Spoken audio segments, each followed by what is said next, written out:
What's going on, Colts Nation? Another film breakdown here with your guys, Derek and Max. This is the Week 7 matchup here for the Indianapolis Colts versus the Tennessee Titans. The second matchup, a lot of different things happening. Unfortunately, the same result, Max, when it comes to a loss. But I definitely think that there were some good things that we could take away, especially on the defensive side of things in this game, that made you feel a lot better versus the last time that we played this team.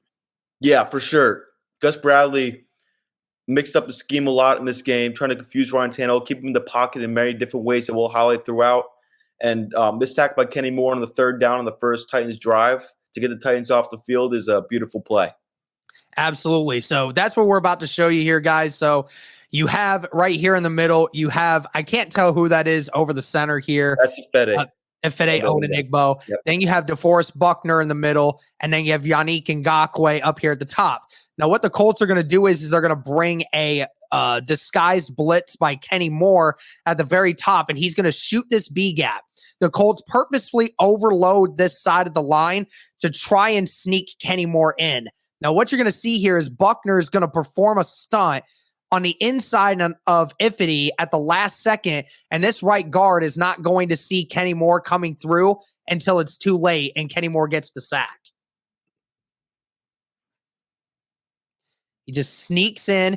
That right guard doesn't see it, and by the time it's too late.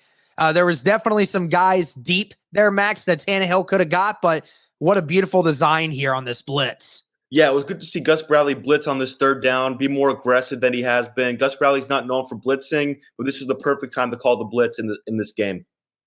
All right, guys. So Colts defense did a primarily decent job on Sunday of stopping Derrick Henry in the rushing game.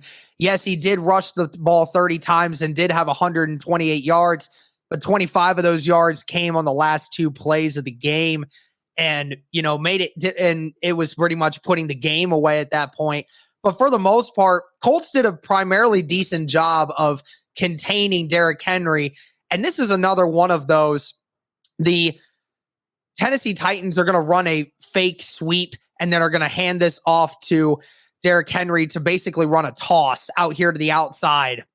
And they're going to have two offensive linemen here, both the guard, and I don't remember who else runs this here, but they're going to pull out to the right and try to make room on this outside for Derrick Henry to run. Watch Kenny Moore here right at the top. He is going to take on the block of the right tackle and set the edge, hold the right tackle, and still tackle Derrick Henry out of bounds for only a 1-yard gain on this play. You see Woods come in here, and it's just going to hand off to Derrick Henry. Looks like it's a big play, but Kenny Moore holds him back for only a 2-yard gain. Max, again, another good game yesterday for Kenny Moore, especially in the run-stopping department. Absolutely. This is a great game for Kenny Moore, very underrated game for Kenny Moore. And the defense doesn't get enough credit just because of the offensive performance. But the defense has been playing lights out this year. And Kenny Moore has been a very underrated player. He has shown inconsistencies at times, but for the most part, he's been pretty solid these last couple games. All right, guys, so you're going to see a little bit of a weird look here on the offensive line, but this was one of the few runs that Jonathan Taylor had yesterday that just made you think Jonathan Taylor is back. This is what you're missing.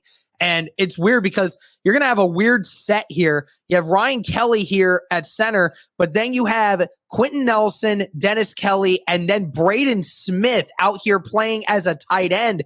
And then you got Matt Pryor and Jelani Woods on the right side. So a very odd formation that we didn't notice until we ran this playback. It's just going to be a halfback draw, and you're hoping that there's going to be a hole here that's going to open up.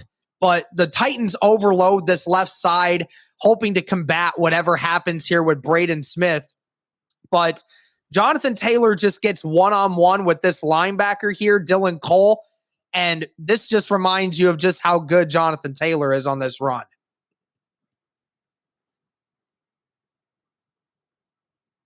You're going to see overload.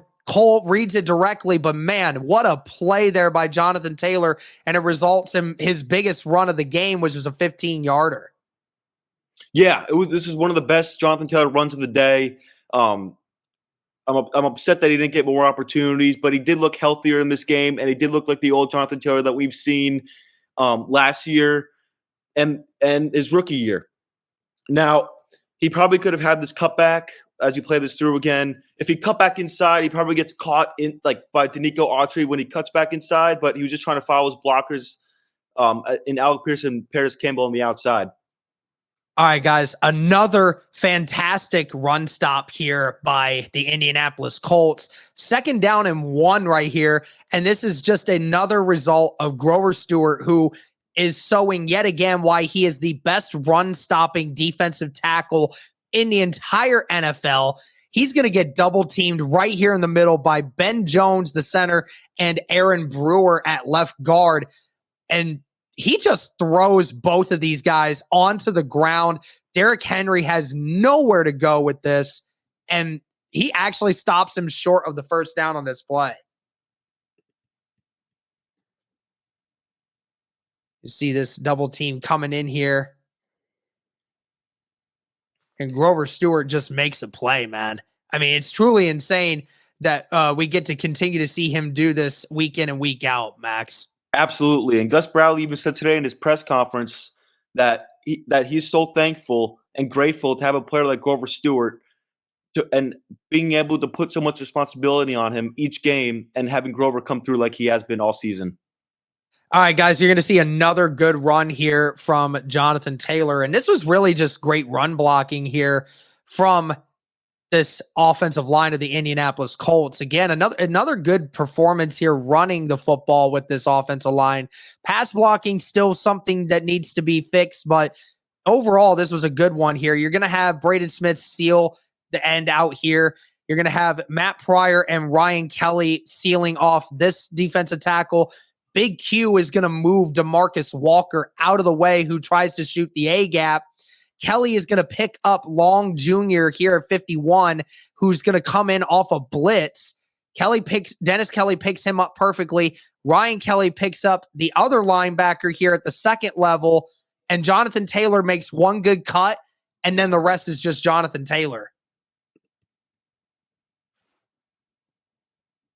See those double teams, just a cut, and then Jonathan Taylor does the rest, just carries 3 guys for another 5 yards. Again, another fantastic run there, Max, by Jonathan Taylor in this O-line. Yeah, I'm more impressed with the O-line than I am with Jonathan Taylor on this play. Jonathan Taylor obviously putting his head down and getting those extra yards. Well, this offensive line has been struggling all year long to get any push on the opposing defensive line in the run game. And this is the way it needs to be every single time. This is the way you usually chalk it up, and this is a great game by the Colts. All right, guys, so this was the first interception of Matt Ryan's played yesterday. One of the plays that, has finally gotten it to this final straw where the Colts are just going to have Ellinger be the quarterback the rest of the year. We brought Matt Ryan in, Max, to be a guy that you thought would take care of the football a lot more. Certainly hasn't been the case. While it totally hasn't been all his fault, decisions like this is definitely one of the things that has caused this decision to come. Right here, it is. People have been wondering about whether or not this is Paris Campbell's fault, if this is Matt Ryan's fault, whose fault is it?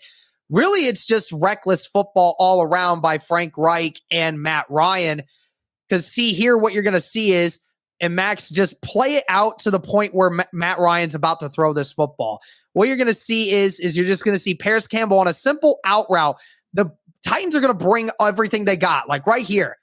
They're bringing everything. And unfortunately, that means you have somebody that's being unblocked and the Titans are playing aggressive. Like in that moment in time, Matt Ryan should have recognized if those guys are coming, that means you're going to have somebody free here. And as you can clearly see, both of these corners right here on the left side, they are dialed in to stop this out route right here because they know Matt Ryan's going to throw this quickly. If Matt Ryan decides to just throw this ball up for Alec Pierce, this is wide open because this corner bites on this route here on Paris. And Paris never sees this ball coming because Paris is supposed to get this, is supposed to go deep once the corner bites. but Matt Ryan just throws a careless ball, and this is the end result. And then it's just picked off. Even if Paris catches that somehow, some way, that's a 3-yard gain, and Paris gets lit up. I mean, all in all, Max, just a terrible way to execute this play.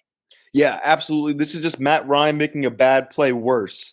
The play before, we had the face mask penalty, that missed face mask penalty. It should have been a face mask.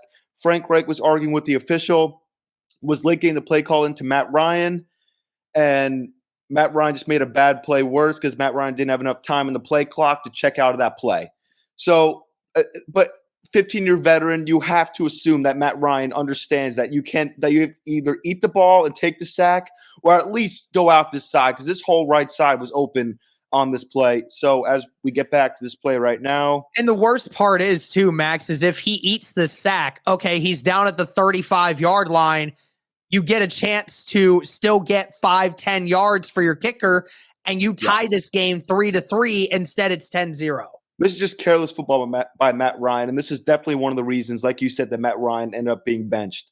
This is just careless football, and like that cost us 3 points, really 7 points. Yeah, it cost us 7. Yeah. So this is definitely one of the reasons why Matt Ryan's not the quarterback of the Colts anymore. All right, guys, so this is the second interception, back-to-back interceptions thrown for Matt Ryan, and this is where you were starting to get to the point where, man, Matt Ryan, what are you doing? Here you're just going to run a couple drag routes with Mo Alley Cox in the middle and Paris Campbell. This whole thing is designed to try to free Paris Campbell up in the middle, and Michael Pittman is a last-ditch resort here in the middle of the field. Here, Matt Ryan gets about 3-4 seconds to throw this football. And another thing, I mean, if this is just a careless throw once again by Matt Ryan, who's falling over and things like that. And then we'll discuss this here in a second, what we just said, Max, but go ahead, run this play. Yep. He has time. You're going to see the crossers trying to get Paris open there. Nobody bites on it and then just throws it in the middle of the field. Double covered as Pittman. Now wind this back, Max, and tell folks what might have been different if this quarterback was mobile. Yeah, so this is definitely also one of the reasons why Matt Ryan is benched and Sam Ehlinger is now the quarterback for this football team. Look at all this green grass over to this right side. If Sam Ehlinger is in this situation, he's gonna have all this green grass to work with, and it looks like Alec Pierce has a little bit of a step on this corner right here. Or you can go to the check down of Mo Alley Cox on this drag route if this linebacker bites up, because if this was Sam Ehlinger, he can roll out to this right side, and this linebacker is gonna be stuck. He doesn't know whether to come in on Ehlinger or stay back on Mo Alley Cox. So it's gonna be an automatic mismatch with Sam Ehlinger at quarterback. So. Yep, just another one of those scenarios where just wish he had it back. All right, guys, so you're going to see a play-action bootleg here from Ryan Tannehill. Again, a play that normally kills the Indianapolis Colts. Unfortunately, this play gets called back due to Brandon Faison holding his wide receiver 15 yards down the field. But it's going to be a bootleg out here to the right. And the Colts do a fantastic job here of covering every outlet of this pass. Unfortunately, it just turns into a bad play for the Colts with the holding.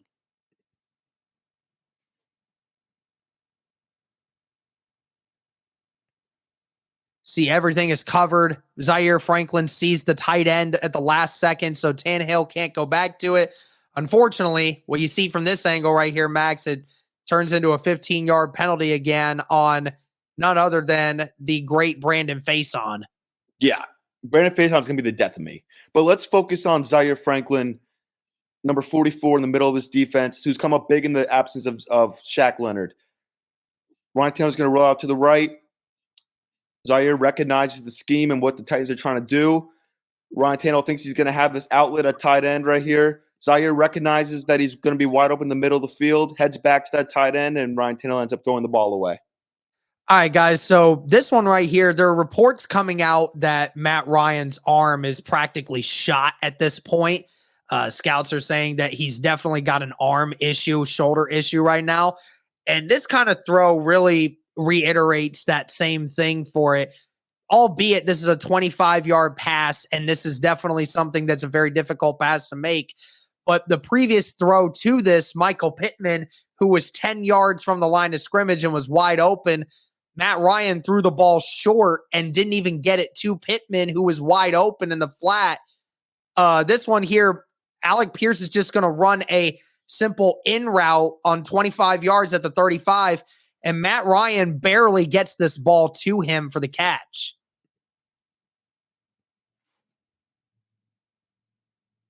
You see, he's wide open there, and that ball just doesn't quite get to Pierce. Pierce has to go diving for it, which feels like that's what's been a lot of his catches all year, Max. Yeah, it's been kind of the theme for Matt Ryan, and it kind of explains why they've been running this dink and dunk kind of conservative offense. The Titans, granted, did run a lot of cover two, keeping everything in front of them. But yeah, like if Matt Ryan hits him in stride here, hits Alec Pierce in stride here, with Alec Pierce's speed, he has all this room to work with, and he's probably gone if the safety doesn't end up catching him. So this is a very disappointing throw looking back at it by Matt Ryan. All right, so here is a sack given up right before the half for the Indianapolis Colts. While the O-line definitely wasn't fantastic yesterday, certainly was far from their worst performance that they've had all season, this was just one of those really fantastic designs here by the Tennessee Titans. Titans are going to bring 6 here. Every single one of these guys up on the line here are all going to attack the quarterback. Nyheim Hines is your 6th man here in the backfield to give it an extra, try to make sure that we take all of these. What you're going to see is the 2 linebackers here are going to shoot this left side A gap. What their jobs are is to try to burrow Ryan Kelly and Matt Pryor here into the middle. So Jeffrey Simmons, who's the left defensive tackle here, can do a stunt and go free on Matt Ryan. And ultimately, that's what they end up getting on this play. One linebacker takes on Ryan Kelly, and then the other one just pushes Kelly out of the way, Max, and then Jeff Simmons just has all the room in the world to make this play.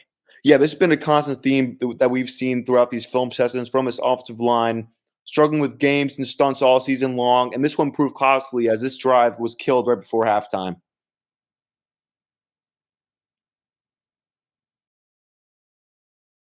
All right, guys. So another great play here from this Colts pass defense. And really, it had a lot to do with the defensive line in this game. Not a ton of sack production, but they were in Ryan Tannehill's face a lot in this game, as they should have been. There was a lot of missing offensive linemen for the Titans in this game, and the Colts were able to take advantage of it. Again, overloading this side of the line, the left side, trying to bring all the attention over. You got Yannick Ngakoue, Bobby Okereke up on the line, DeForest Buckner, and then it looks to be Tyquan Lewis. Defo here is just going to run a stunt because the backup center and Aaron Brewer are going to double team Tyquan Lewis, and no one takes into account Defo moving. Defo gets in the face of Ryan Tannehill, and while he doesn't get the sack, this ball doesn't end up getting to its intended target.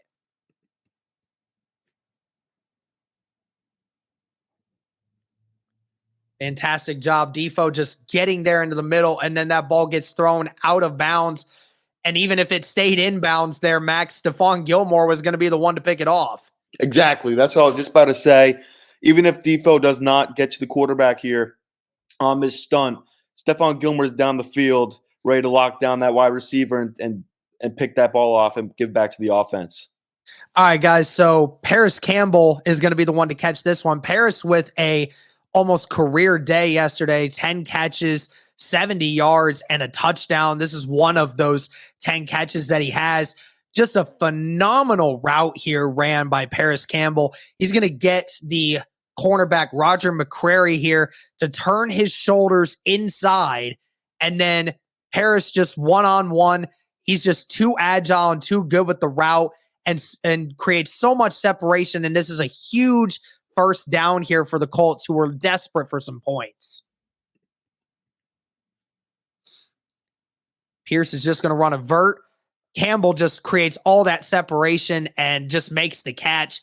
A phenomenal play by Paris Campbell, and it was one of many yesterday, Max. Yeah, like you said, right here when he gets when he on his release, he makes a little move inside. Then when he sees that corner, flip his hips to the inside, boom, he busts out, gets good separation at the top of his route, and then third down conversion. Paris Campbell showed exactly in this game how important he could be for this offense going forward. All right, guys, this is another big play for Paris Campbell. The only touchdown the Colts scored all game yesterday. Paris Campbell with a second straight game with a touchdown. You're just going to see these two wide receivers on the outside. That's Pittman and Pierce are just going to run simple hitch routes, trying to create separation for Paris Campbell in the back of the end zone. He's just going to run into the end zone and then just run a fade out. And he's all alone with this safety. He creates so much separation. Matt Ryan just has to dump it in there to him. Again, Paris just with that speed. It's so amazing that, it's amazing what a healthy Paris Campbell can do for you right now, Max. Yep. Paris Campbell, like I said before, proved how important he could be for this offense moving forward. This is a big game for Paris Campbell, and he is in a contract year, and this game proved that he deserves another contract. And just furthermore with this play, these two receivers, Alec Pierce and Michael Pittman, are just going to be decoys trying to keep these two corners up and out of the back of the end zone, and that creates room for Paris Campbell to move in and space to work with. And Matt Ryan, nice pass, Paris Campbell touchdown. All right, guys, the last play here of the film breakdown that we'll break down here. Colts have 7 in the box. It's just another classic I formation here for the Tennessee Titans, but they do have 3 wideouts. Makes you think that they may potentially be doing another play action bootleg. This time they're going to run it to the left side. But Max, go ahead and break this play down for us. Yeah, so DeForest Buckner, like we've seen all year long in these film sessions, gets placed all around the defensive line. He even gets placed out here at defensive end where Yannick Ngakoue usually plays. And DeForest Buckner's agile enough and versatile enough to be able to play out on the end. And this is specifically to be able to create more one-on-one matchups to get DeForest Buckner free and to disrupt the offense and to set the edge better in case Derrick Henry decides to bust it out for a run on a halfback stretch. So as we run this through, you see Buckner comes unblocked. He gets pursued on Tannehill, and Zaire Franklin is able to disrupt the play and possibly even be in position to get an interception on this and change the game. What's going on, everybody? Today I want to talk to you about our sponsor, BetStamp. Now I know what you're thinking. Derek, another betting app? What is so different about this one now? Well, I got to tell you guys, I'm not into online gambling a whole lot and bets online and everything, but I got to tell you, BetStamp is one of the coolest things I have ever seen in regards to betting online. The great thing about BetStamp is it allows you to see all the different odds from all different sports books and see which one provides you the best odds possible for any game or scenario you want to bet on for your pick versus some of the worst. BetStamp allows you to also buy and sell picks that you have without worrying about losing your money or having any issues with it. Believe me, it's all free. Look at this, guys. You have an option for every game across all different kinds of leagues in a ton of different ways. You have baseball, you have college football, UFC, NBA, and NFL. Great for the NFL season now being here. And if I wanted to bet on this Tennessee Titans versus Buffalo Bills game, it shows me in real time what are the best odds, which sports book I'm going to get the best offer from versus some of the worst ones. Because why would you want to earn less money from PointsBet when you could be winning more from ProLine Plus? Again, a great thing that BetStamp offers you, allowing you to make more money for the same pick just with a different sports book. How easy is that? And the great thing is there's not just games. There's player props. There's game props. There's lines. There's live tracking. There's a ton of great ways to make bets and picks on BetStamp, guys. Totally a cool thing to use. I highly encourage you check it out if you're into any kind of online betting. Even if you're not, give it a check. See what you like about it, because I think I actually enjoy using it. But the best way to get an edge on online sports betting is having multiple accounts at different sports books. Be sure to hit the BetLink page, betstamp.app/onboarding. Be sure to check out the BetStamp app or online, and be sure to use the referral code JUICE, plug in your state, and you'll get access to all their affiliates and their prices once you open up seeing all states lines. Be sure to check this out, guys. You won't want to miss it for the best odds on your next sports bet.